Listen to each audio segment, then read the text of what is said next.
Survivor, I'm back once again. I'm your Art Survivor 16 and welcome to my world. So it's another vlog. So it's another rest day vlog. So since our rest day today, so nandito tayo ngayon uli sa may Katara Village kasi meron daw mga bagong ginawa sila rito. So check natin sa loob kung anong bago makikita natin dito sa may Katara Village. Okay? Samahan niyo ako.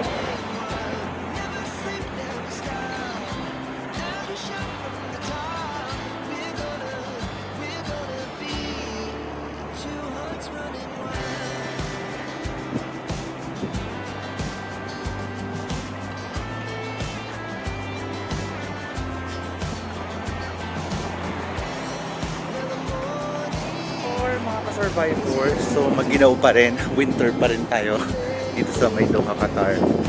So sabi nga nila, so magiging masyadong mahangin at malamig yung hangin. So tama nga, buti na lang nagawa ko ng jacket. Akala ko kasi hindi nila malamig, maginaw pa rin.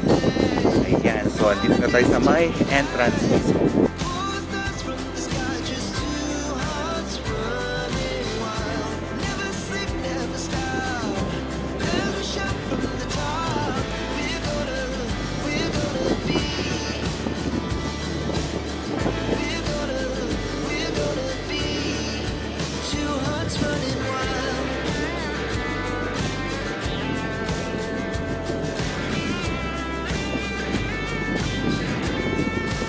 Survivor, ito yung sinasabi nilang friendship na flower. Ewan ko, masasabi lang nila parang dinonate lang ito.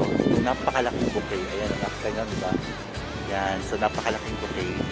Dito lang yan sa may entrance. Dito sa may Katara. So, nandito pa lang tayo actually sa labas, pero tignan nyo naman. So, dahil sa gabi, kaya medyo madilim dito sa may part na to. Pero sa loob, maliwanag naman, okay? Tara, pasukin natin.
Mga ka-survivor, so ito pala yung sinasabi nilang bagong ginawa nila. Itong parang siyang mag-holding hands na nakataas na yan. So bali, ayan. So from here until there, ayan. So Okay naman siya, tsaka pati itong mga, hindi ko alam kung anong tawag dito, itong mga ginawa nila sa mga halaman nila na may mga design. So, ayan. So, nandito pa rin tayo. Actually, ito na yung pinakalabas. So, pumasok lang tayo dun kanina. Pero ito yung sa pinaka parking area din ata to. Dito, ayan, sa may parking area. Yan. Pero yun, ang ganda rin kasi yung ginawa nila. Tignan mo, parang lahat siya yung magkakahawak na kamay. Yan. Diba? Super ganda. So, dito lang yan. Okay. So, nakapagpa-picture na rin tayo dito. Ayan. So, ang ganda. Nakakaaliw din yung ginawa nila. Ayan o. Biruin mo. Actually, cemento to siya eh. Ano? It's like styro. Yun.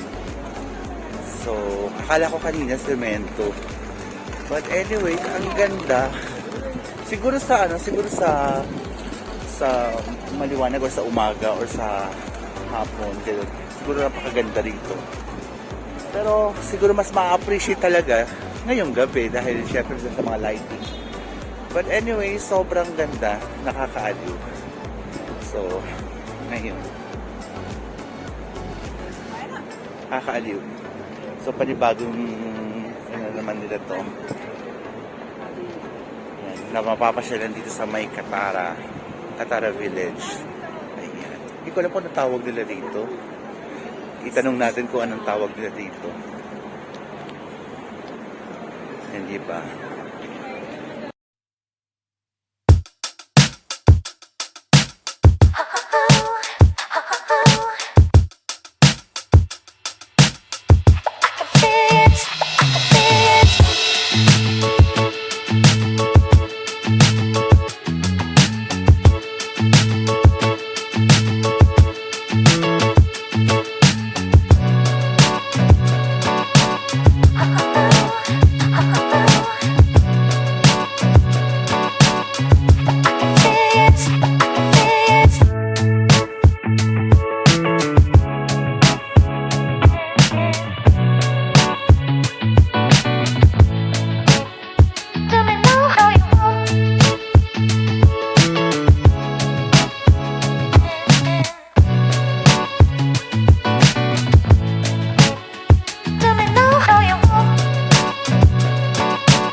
Wala naman nag-show. But anyway, yun nga. So, bali dito ginagawa yung mga concerts, mga ano, yung mga sikat talaga ng, ayan, madilim na pasensya ng mga ka-survivors. So, madilim talaga. So, sobrang laki ito. O, diba? I can't see the end, but we'll see it through.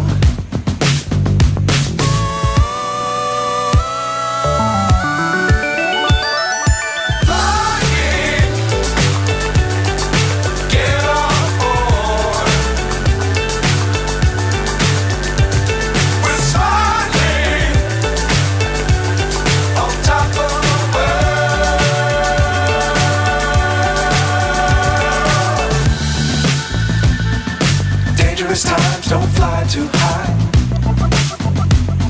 Be sure to keep the ground in sight.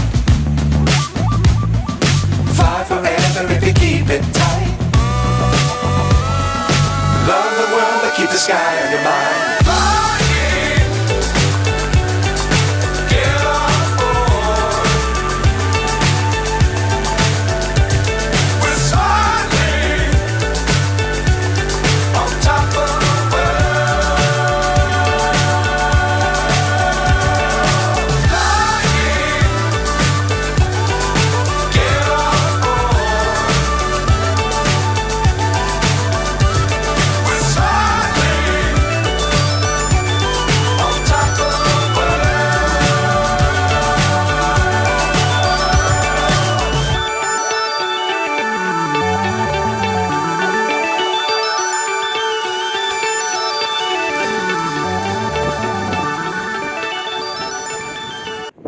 Ayun na nga mga ka-survivor. Actually, walang masyadong ganap dahil may inaayos sila. Naglalagay sila ng malaking tent dito. Siguro there will be program this coming Ramadan.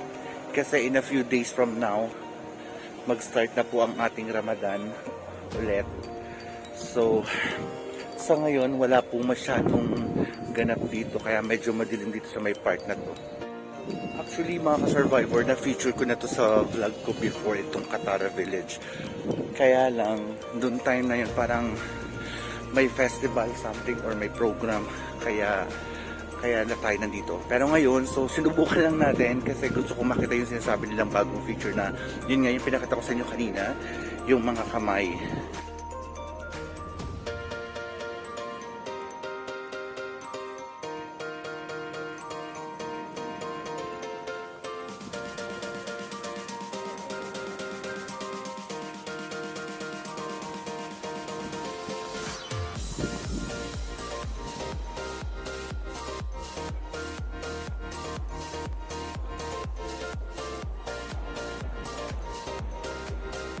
So ayun na nga mga ka-survivors, so not much here sa ngayon.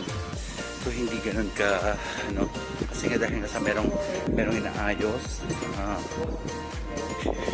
Merong lokal na nagtanong sa atin habang nagsasalita ako, pasensya na. Ayun, kaya nga na sinabi ko, walang masyadong ganap dito dahil may inaayos sila doon sa may malapit sa may sa beach. Kasi dati talagang ang daming mga ilaw doon, ang daming mga lights doon, tapos may mga programs, may mga kung ano-ano. Pero ngayon, so walang program, inaayos nila yung sa may part na yung harapan ng beach. Nagtatayo sila ng malaking tent, siguro dahil para sa Ramadan siguro. So anyways mga ka-survivors, ayun. Na-feature ko na to dati sa vlog ko. Long time, siguro a year ago, siguro mga ganun. Pero yung time na yun, nagpunta ako rito kasi may festival. So masaya, merong firework display, may hot air balloon. Yun yung time na nandito ako. So ngayon, dahil nga sa nakikita natin na ina-announce ng Qatar na meron ng bagong bagong papasyalan, yung pinakita natin kanina na mga kamay, yung mga holding hands, ganun. So ayun, anyway, yun lang mga ka-survivors ngayon dito sa may Katara. Ayan, so syempre wala tayong ibang gagawin kundi mag-ikot-ikot lang. At kung bago ka pa lang sa channel ko, syempre, ano pang ginagawa mo?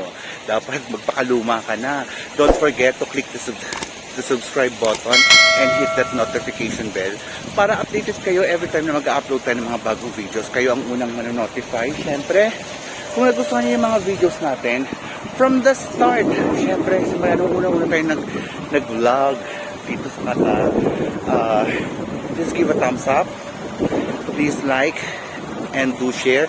You can always leave a comment kung may mga gusto kayong mga ipagawa sa akin, meron kayong mga suggestions, leave the comment lang, leave your comments sa may comment box.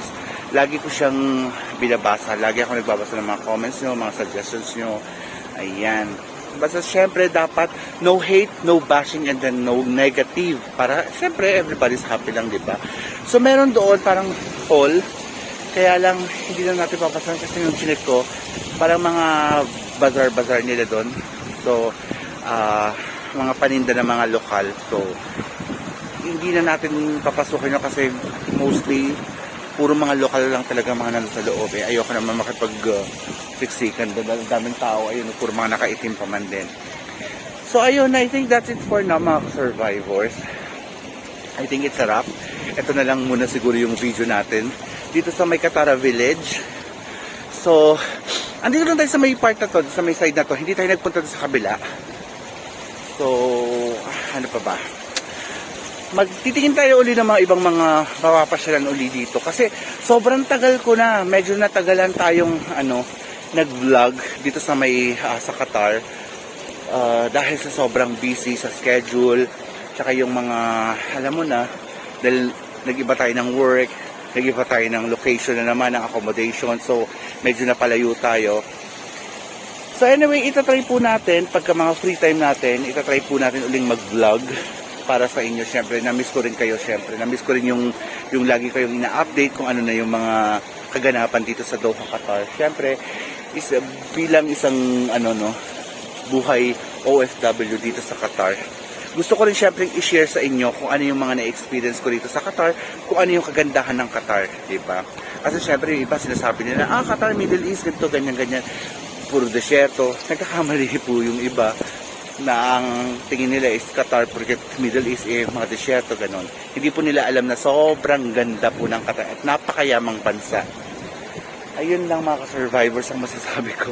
Basta syempre don't forget to click the subscribe button and hit that notification bell para updated kayo every time na mag-upload tayo ng mga bagong videos, kayo ang unang manonotify. Syempre just give a thumbs up and please do share. Kagaya ng sinabi ko, leave a comment, suggestions, comment. Basta no hate, no bashing, and no negative para everybody's happy. So, yun na yun. Wrap up na tayo mga survivors. I think that is for now. That's it for now. Ayun. Check pa natin kung ano. Pero sa tingin ko, hanggang ganun na lang no? Hanggang dito na lang. Kagaya nga na sinasabi ko, if you believe in yourself, anything is possible. Start your day with a smile. But not just a smile, but with a big smile. Always stay positive and be humble. Again, this is your Art Survivor 16 saying bye for now. Hanggang sa muli. Bye!